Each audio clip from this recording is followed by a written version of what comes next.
I'm so excited that we have Max back with us. I mean, that's one of the good things about COVID. So Max has agreed to share some of his insights about the Apple Watch. So I'm going to turn it over to Max. Hi guys, it's nice to be back with you again. Today we're just going to be talking about the different Apple Watches that Apple offers, and we're going to be comparing them. Last month they did come out with their new Series 6 as well as their Watch SE. So I'm going to take you through the three models that they do offer right now and decide which one might be best for you, because I do believe that every Apple user should have an Apple Watch. So let's start going through them. Right here, we're going to be looking at the three models that Apple does sell. Now, they technically sell 5 different models. The 3 that we're seeing on the screen, the 6, the SE, and the 3, as well as 2 higher end models that are designed for athletes or people who want an Hermes collection of Apple Watches. So these are really the 3 that we're going to be looking at. Now, the first 2, the Series 6 and the SE, are the brand new models that just came out last month. Well, the Series 3 actually did come out over 3 years ago. So let's take a look at the differences between them, and we can decide which one might be best for you. Now, just looking at them, you can actually see that the 6 and the SE have slightly larger displays than the Series 3. So the Series 3 actually comes with a slightly smaller display. That's what they were using about 3 years ago.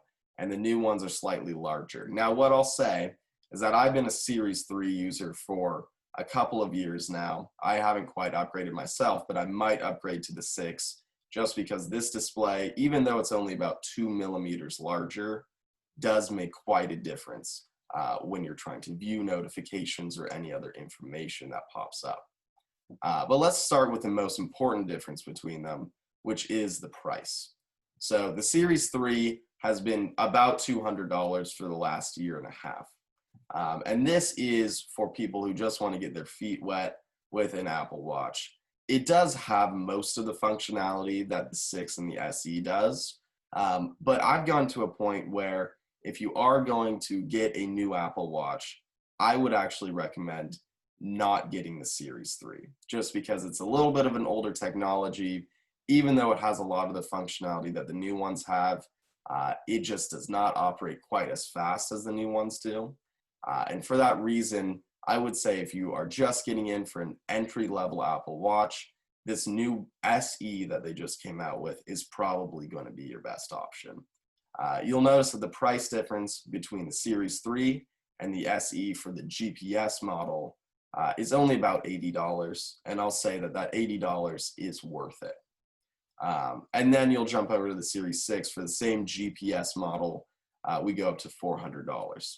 And you might be asking yourself, what is the difference between GPS versus this other price that we're seeing, which is GPS plus cellular?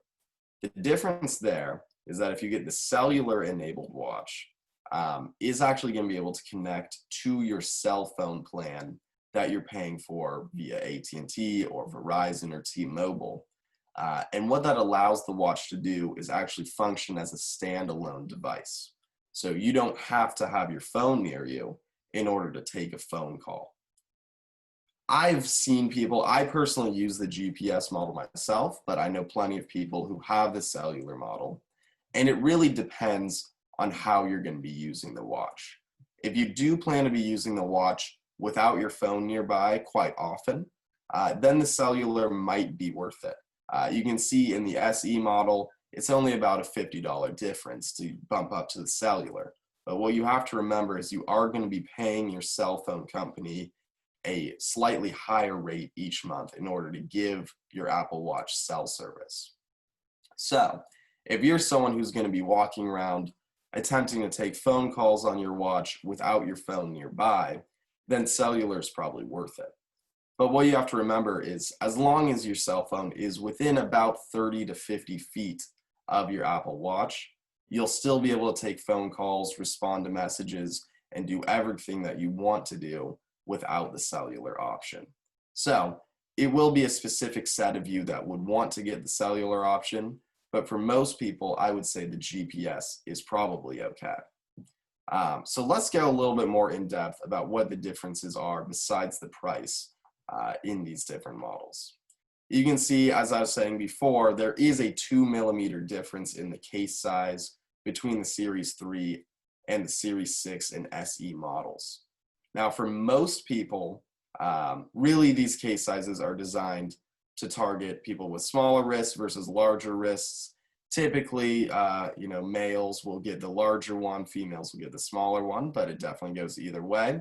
And I'll say that for my wrist, even the smaller 40 millimeter case does work just fine, even though I do have slightly larger wrists. But what I might recommend you do is you can even go into the Apple Store and try on these different case sizes to see which one is better for you. The thing to keep in mind is there will be a slight price difference if you upgrade to the 44 millimeter instead of the 40 millimeter. It's typically going to be somewhere between $30 and $70 depending on which material and series you choose. So that is just one thing to keep in mind. Here's the main difference between the SE and the Series 6 as far as the display goes, is the SE uses what we call the Retina display versus the Series 6 has the always-on Retina display. The always-on came out with the Series 5 last year, and what it means is that the display will always be turned on.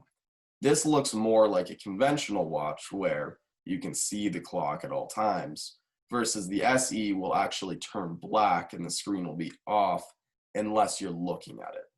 To turn on the screen, all you have to do is raise your wrist or tap on the display itself and it will immediately come on. Now, the difference between these two is going to come down to personal preference, whether you would like your screen to be on all the time or not. I found in my personal experience that the always-on display can be a little bit annoying, especially at nighttime, because I like to use my Apple Watch as an alarm in the morning. That's one of my favorite features of it, because it will, instead of playing a noise to wake me up like my alarm clock would, it actually just slowly vibrates enough on my wrist that it wakes me up gently. Now, the always-on display will always be turned on, unless you manually turn it off, which is an option, but that's a little bit of a pain. So if you're using it as an alarm or as a sleep tracker, which is one of the new functionality it has, the always-on display can be a little bit distracting, but it does look like more of a normal watch. I wouldn't use this specifically as a reason to get the SE over the 6. I think that, and vice versa as well, but it is definitely something to keep in mind when you're looking at it. Now, all the models are water resistant. You'll notice I even say swim proof here. That means that even if you go for a swim, it will still work, whether that's in the ocean or in a swimming pool. Now, one of the main features of the Apple Watch is, of course, its activity tracking functionality. This is something I really like. It's definitely a good motivator. You can set goals for yourself, and it will motivate you to get your step goal, your calories goal, and your exercise goal, as well as a standing goal every day. And it will track all those things throughout the day, and it will give you slight little motivations. Let's say you made it to around 5 p.m. and you still are only 50% of the way towards your calorie goal for the day. It will just lightly motivate you. But it's also fantastic for tracking your exercise. So if you go for a walk or a hike, it will give you all sorts of awesome information, ranging from how long you walked, how long the duration of your walk was, how many calories you burned, and it'll even track, let's say you went on a hike, it'll even track the location of your hike and how fast you're going at different parts in it. I find all that information really cool. But if you're a swimmer, it's even cooler because we do have this swim-proof functionality here, where if you go swimming, it will actually track your exercise there. What I'll tell you is not a lot of smartwatches can do that. So if you are a swimmer, that's a great feature. Here's the main difference between the SE and the 6. Is the 6 does have this blood oxygen app as well as the ECG app. The reason that this happens is because the Series 6 is using a brand new piece of technology, which is an electrical heart rate sensor, which is different than the previous models, including the SE, which use an optical heart rate monitor. This gives us all sorts of new insights, and it does give us a lot more health data that we have, that will sync directly to your phone. And for people who really want to be monitoring their heart rate to a very accurate degree, this is very helpful to have these two features here. And that is going to be one of the main differences between the SE and the 6. All of the different models that you get regardless will have, they all have heart rate monitors. Again, the 6 is a little bit more accurate than the SE or the 3, but they will notify you if your heart rate's a little bit too high or a little bit too low, or even if you have an irregular heartbeat.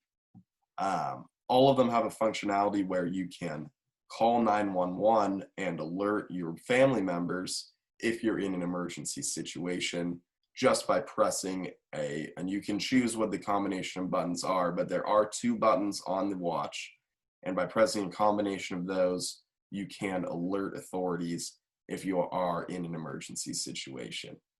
So all of those will have that standard, and it will also allow you, of course, to call 911. But now we get to one of my favorite and most important features, in my opinion, and that is fall detection. Now, this is not on the Series 3, which is the main reason that I'm not recommending the Series 3 for most people anymore, because this is very vital. Your watch will actually detect when you've fallen down, and it will give you the options to alert family members or alert the authorities if that does happen. Now, you could find yourself in a situation where if you've fallen down, you're not going to be able to get back up or get to your cell phone. But if your watch is on your wrist already, you'll be able to navigate through that disaster and alert emergency authorities and family members all from your watch. And so really what this is it's kind of like a life alert system, if you guys are familiar with that, but it's a lot less of a nuisance than carrying around, the little necklace that you have to wear or someone that's always in your pocket. This is just an added functionality of a device that's great in many other ways. So this is a huge one, especially for my older clients. I do recommend this, but I really recommend it for everybody. So aside from that, if you had a family and all of your family members had Apple Watches, you could use this kind of to communicate and track them. I've never really used this feature, but it exists. They all have a compass and an altimeter. Those are just going to give you a better idea of, when you're tracking your exercise, how much you've increased in elevation and where you've been, what direction you've headed in. So again, we've discussed this a little bit, but the main differences between the 6 and the SE are 3 things. There's the display that we talked about where the 6 is always turned on versus the SE where it's only turned on when you want it to be on. And then there's also and we'll get to that in a second, there's also the electrical heart rate sensor in the Series 6 versus the optical one in the SE. So this is something to keep in mind, is the always on display is different than the Retina. Again, you can turn it off if you want. So if you do want to be using the Series 6 to track your sleep, you definitely can do that. But you do just have to press an extra button where that is by default going to happen on the SE. So that's just something to keep in mind. That is probably going to be the most noticeable difference for most people. And you can see here the Series 3, that display just doesn't look as good as the Series 6 and the SE. Just another reason that we probably don't really want to go for the Series 3 anymore. As far as materials and finishes go, they all have the aluminum option. That is going to be the cheapest one. So when we're looking at the price point of the $279 for the SE or the $399 for the 6, that does include the smallest case in the aluminum finish. But the thing to keep in mind here is if you want it made out of any other material than aluminum, which I find the aluminum to be satisfactory, but the stainless steel does look really cool as well, you will need to get the 6. The 6 is the only one that comes in anything that's not aluminum. Keep in mind, though, that to bump up to the stainless steel, is going to be about $200. So you have to pretty much decide how much that material change is really worth to you, and if it's worth the $200. The Series 6 does have, if you bump up to the higher trim levels here, the stainless steel, the titanium, it does switch to a sapphire crystal display versus an Ion X glass display. What I'll tell you is you can completely ignore that. There is almost no difference in those displays. The Ion X is the one that you're probably going to get, and it's fantastic. It's scratch resistant, it's beautiful, it's clear. That's all you really need. So again, if you want to bump up to the higher trim levels, what I would say is probably go to the Apple store and try them out and decide that way. But for most people, the aluminum will be just fine. And you do have several different color options here. You have the silver, the space gray, or the rose gold on the SE. If you do get the Series 6, you open up the options for the dark blue here or the red, which are both cool, and those are more unique. You won't see that many people with those two different colors. So those are, you know, the physical difference between them. But here's the other two differences besides the always on display are the blood oxygen app and the ECG app that come with the electrical heart rate sensor instead of the optical heart rate sensor. So that is going to be, if you want accurate heart rate data, go for the Series 6. But the SE is accurate enough that it's usable. I think the margin of error on it is about 10%, which is enough for you to get a general idea of where you are. But the ECG app and the electrical heart rate sensor on the Series 6 are going to be about the same accuracy as if you were in a hospital and getting your heart rate monitored that way. So that's something that's really important to you to get that very accurate heart data. The Series 6 might be the best option for you. And we can go through, we've gone through all this. The only thing I didn't talk about was this noise monitoring. Your phone or your Apple Watch actually has a microphone built into it, and it will detect whether you're in a situation where the ambient noise around you is actually loud enough to damage your hearing. So that's another thing that the SE and the 6 have that the Series 3 does not. Aside from that, this is, you know, we've got all sorts of specifications here. You guys can feel free to come on to Apple's website and look at this yourself. All you have to do is go on and go to the Apple Watch tab and then press on compare, and you'll be able to see all of these same things that we just went through. But what else? That pretty much does conclude the comparison between the different models.